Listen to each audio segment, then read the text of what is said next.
Toutefois, une conséquence directe de cette stratégie de test à grande échelle, c'est un embouteillage. Un embouteillage dans l'accès aux tests, surtout dans certaines grandes villes, là où le virus circule beaucoup. Et je voudrais d'abord remercier les Français pour leur patience et leur compréhension.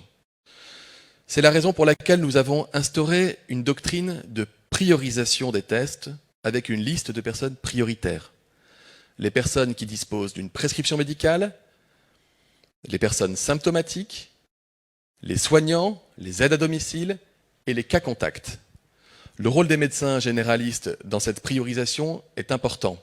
Et c'est pourquoi les personnes disposant d'une prescription médicale sont naturellement prioritaires. Et là, je souhaite aussi remercier l'ensemble des soignants qui, en ville, font face à cette résurgence du virus. Parmi vous, je sais qu'il y a des personnes qui sont prioritaires dans l'accès aux tests, mais qui n'arrivent pas à obtenir un rendez-vous dans un délai ou un résultat de test dans un délai raisonnable. Sachez que nous faisons le maximum pour corriger cette situation dans les meilleurs délais. D'abord, en vous réservant des plages horaires dans les laboratoires.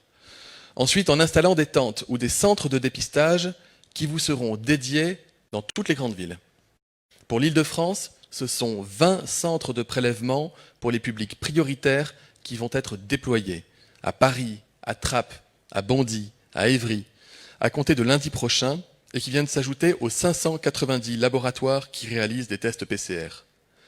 Ces centres seront réservés de 8h à 14h au public prioritaire et pourront réaliser au moins 500 tests PCR chacun par jour.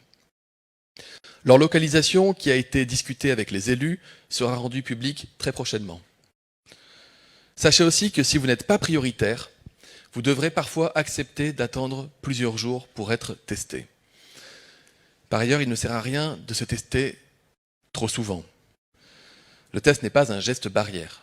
Le test doit être fait si vous avez un doute, parce que vous avez des symptômes, ou si vous êtes un cas contact avéré. Cas contact avéré, c'est que vous avez été en contact et normalement appelé par l'assurance maladie, l'ARS ou par le proche qui a été malade.